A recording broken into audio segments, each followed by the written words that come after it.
Life bill ఇవ్వాల్సిన వ్యక్తి గురించి డీటెయిల్స్ అన్నీ రాధిక కన్నా ముందుగానే సాగర్ చెబుతూ ఉండడంతో అతని తెలివితేటలను చూసి రాధిక ఆశ్చర్యపోయింది. ఇంతలో దాదాపు 1 డజన్ మంది వ్యక్తులు హడావుడిగా వాళ్ల ముందుకు వచ్చారు. వాళ్లలో నుండి తెల్లగా అందంగా దృఢంగా ఉన్న ఒక యువకుడు ముందుకు వచ్చి రాధికకు షేక్ హ్యాండ్ ఇచ్చి, చైర్మన్ రాధిక గారు, ఎలాగైతేనే మీరొచ్చేశారు. మేమంతా మీకోసమే ఎదురుచూస్తున్నాం. లోపలికి రండి. తాతగారి పరిస్థితి ఏం బాగోలేదు అని అన్నాడు. అతను జయదేవ్ బిల్లా మనవడు రణదేవ్ బిల్లా. అతను ఎదురుగా ఉన్న రాధికతో మాట్లాడుతున్నాడు. కాని పక్కనే ఉన్న సాగర్ను అస్సలు చూడనట్లు బిహేవ్ చేస్తున్నాడు. అది గమనించిన రాధిక వెంటనే, మిస్టర్ రణదేవ్, నేను మీకు ఒకరిని పరిచయం చేయాలి అంటూ పక్కనే ఉన్న సాగర్ వైపు చూపిస్తూ, ఇతనే మీ తాతయ్య ట్రీట్మెంట్ కోసం నేను కనిపెట్టిన ఆల్కెమిస్ట్. ఆల్కెమీలో ఇతని స్కిల్స్ నాకన్నా చాలా ఎక్కువ అని ఉద్దేశపూర్వకంగానే తన గొంతు పెంచి పెద్దగా చెబుతూ సాగర్ను ఎక్కువ చేసి చూపించడానికి ప్రయత్నించింది. అక్కడ నెలకొన్న ఒక గంభీరమైన వాతావరణాన్ని ఆమె తేలికపరచడానికి ట్రై చేసింది. అప్పుడు రణదేవ్ తల తిప్పి సాగర్ వైపు సూటిగా చూశాడు. ఒక 10 సెకండ్ల పాటు ఏం మాట్లాడకుండా అతన్ని పైనుండి కింద వరకు పరిశీలిస్తూ ఉన్నాడు. ఆ సమయంలో సాగర్ డ్రెస్సింగ్ స్టైల్ చూసినప్పుడు అతని కళ్ళు సాగర్ పట్ల తేలికా భావాన్ని చూపించకుండా ఉండలేకపోయాయి. దాంతో అతను రాధిక వైపు తిరిగి, చైర్మన్ రాధిక గారికి జోక్స్ వేయడం చాలా ఇష్టమనుకుంటా. ఇతనికి మీకన్నా ఎక్కువ ఆల్కెమీ స్కిల్స్ ఉన్నాయంటే ఎవరు నమ్ముతారు? అతని వయసు చూడండి, చూడటానికి కుర్రాడిలా ఉన్నాడు. ఆల్కెమిస్టును తీసుకురావాల్సిన మీరు పొరపాటుగా ఎవరినో తీసుకొచ్చానని మాత్రం చెప్పకండి అని అన్నాడు. అతని మాటలు పూర్తిగా సాగర్పై ద్వేషంతో నిండిపోయాయి. రణదేవ్ నోటి నుండి ఆ మాటలు విన్న వెంటనే రాధిక ముఖం మారిపోయింది. సాగర్ గురించి, అతని కల్టివేషన్ పవర్ గురించి ఆమెకు పూర్తిగా తెలిసి ఉండడంతో రణదేవ్ మాటలకు కోపం తెచ్చుకొని సాగర్ అటాక్ చేస్తే అతన్ని ఆపడం కష్టమని ఆమెకు భయమేసింది. దాంతోపాటు ఇప్పుడు సాగర్ మాత్రమే జయదేవ్ కోసం లైఫ్ బిల్ తయారు చేయగలడు. కాబట్టి రణదేవ్ ప్రవర్తనకు సాగర్ కోపం తెచ్చుకుంటే జయదేవ్కు పిల్ దొరకటం కష్టమైపోతుందని అనుకుంటూ ఆమె మెల్లగా సాగర్ వైపు చూసింది. కాని సాగర్ ముఖంలో ఎక్స్ప్రెషన్ కొంచెం కూడా మారలేదు. అతను కూల్గా చూస్తున్నాడు. దాంతో ఆమె రిలాక్స్ గా నిట్టూర్చింది. మిస్టర్ రణదేవ్, నేను మీతో జోక్ చేయడం లేదు. టాలెంట్ అనేది ఒకరి సొత్తు కాదు. అతనికి నాకన్నా చాలా ఎక్కువ స్కిల్స్ ఉన్నాయనేది నిజం. కానీ మీరు అతన్ని అవమానిస్తూ మాట్లాడుతున్నారు. ఇదేం బాగోలేదు. దయచేసి మీరతనికి క్షమాపణ చెప్పండి అని వీలైనంత మర్యాదగా చెప్పింది రాధిక. ఆమె రణదేవ్ బిల్లాకి భయపడలేదు. దానికి కారణం అతని తండ్రి రాఘవ్ బిల్లా ఆమెకు బాగా పరిచయం ఉన్న వ్యక్తి. ఒక రకంగా చెప్పాలంటే ఇద్దరూ ఫ్రెండ్స్ లాంటి వాళ్ళు. కాని రణదేవ్ ఆమె మాటలకు షాకవుతున్నట్లుగా చూశాడు. తన చెవులను తానే నమ్మలేకపోతున్నట్లుగా ముఖం పెట్టి, చైర్మన్ రాధిక గారు, మీరు ఏదైనా తప్పుగా చెప్పారా అని అడిగాడు. అతని వెనకే నిలబడి ఉన్న వాళ్లు కూడా ఆమె మాటలు విని ఆశ్చర్యపోయారు. ఆమె ఇంతకు ముందు ఎప్పుడూ రణదేవ్తో అలా మాట్లాడలేకపోవడంతో వాళ్ళందరికీ రాధిక ప్రవర్తన వింతగా అనిపించింది. జయదేవ్ బిల్లా గారి పరిస్థితి సీరియస్ గా ఉంది. అతనికి ట్రీట్మెంట్ చేయాలంటే మనకు తప్పకుండా సాగర్ కావాలి అని క్లియర్గా చెప్పింది రాధిక. కాని రాధిక మాటల్ని అర్థం చేసుకునే పరిస్థితుల్లో లేడు రణదేవ్. అయినా ఆమె గట్టిగా చెబుతూ ఉండడంతో అతను మళ్ళీ మరొకసారి సాగర్ వైపు చూస్తూ, నువ్వు నిజంగానే మెడిసిన్ చదివావా? ఏ హాస్పిటల్లో వర్క్ చేస్తున్నావు? చూస్తుంటే రీసెంట్ గానే కంప్లీట్ చేసినట్లు అనిపిస్తుంది. నీలాంటి వాళ్ళు గర్ల్ ఫ్రెండ్స్ తో ఎక్కువగా తిరుగుతూ ఉంటారు. మీకు ట్రీట్మెంట్స్ పై ఇంట్రెస్ట్ ఉండదు. నువ్వు కరెక్ట్ గా ట్రీట్మెంట్ చేయగలవా అంటూ వరుసగా తన ప్రశ్నలను సంధించాడు. అతని ప్రశ్నలు విన్న సాగర్ ముఖం మెల్లగా కోపంగా మారుతుంది. అయినప్పటికీ తమాయించుకుంటూ, నా గ్రాడ్యుయేషన్ పూర్తయి చాలా సంవత్సరాలైంది. నేనిప్పుడు నా భార్యతోనే ఉంటున్నాను. నాకు ఎలాంటి జాబ్ లేదు. ఈ డీటెయిల్స్ చాలా? ఇంకా కావాలా అని సూటిగా అడిగాడు. వెంటనే రాధిక కూడా, మీరు చాలా ఎక్కువగా ప్రశ్నిస్తున్నారు రణదేవ్. నేను ఏం చెక్ చేయకుండానే అతన్ని ఇంత దూరం తీసుకొస్తానని అనుకుంటున్నారా? నా సెలెక్షన్ పై కూడా మీకు నమ్మకం లేదా? సాగర్ కొన్ని రోజుల క్రితం జరిగిన కాంపిటీషన్లో అందరికన్నా ఫస్ట్ ప్లేస్లో వచ్చాడు. అక్కడ సాగర్ తయారు చేసిన పిల్స్ గురించి కొంతమందికి కనీసం ఐడియా కూడా లేదు. అలాంటి అద్భుతమైన పిల్స్ ఉంటాయని కూడా తెలీదు. అలాంటి వ్యక్తిని పట్టుకొని మీరిలా మాట్లాడడం ఏం బాలేదు అని నిష్ఠూరంగా అంది. ఆమె మాటలకు రణదేవ్ బిల్లా ఏదో చెప్పబోయాడు. కాని ఇంతలో, రణదేవ్, రాధికను త్వరగా పికప్ చేసుకొని లోపలికి తీసుకురమ్మని చెప్పాను కదా, ఇంకా అక్కడ నుంచోని ఏం చేస్తున్నావ్ అంటూ ఒక గంభీరమైన గొంతు వినిపించింది. దాంతో అందరూ తలలు తిప్పి అటువైపు చూశారు. అప్పుడే అక్కడికి వస్తూ కనిపించాడు రణదేవ్ తండ్రి రాఘవ్ బిల్లా.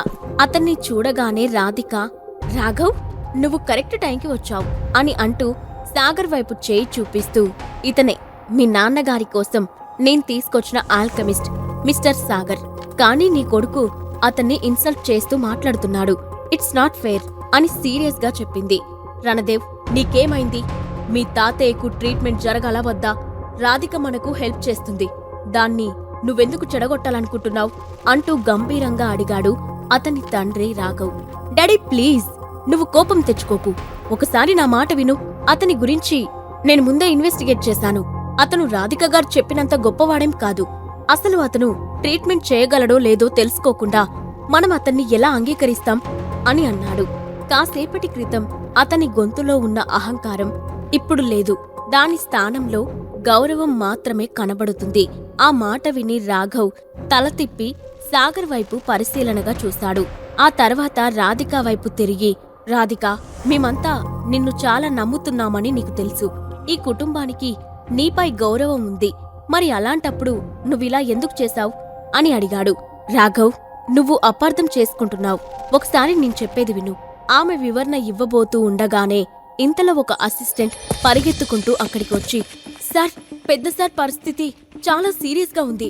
హార్ట్ బీట్ పడిపోతుంది. త్వరగా రండి సార్ అంటూ ఆందోళనగా పిలిచాడు.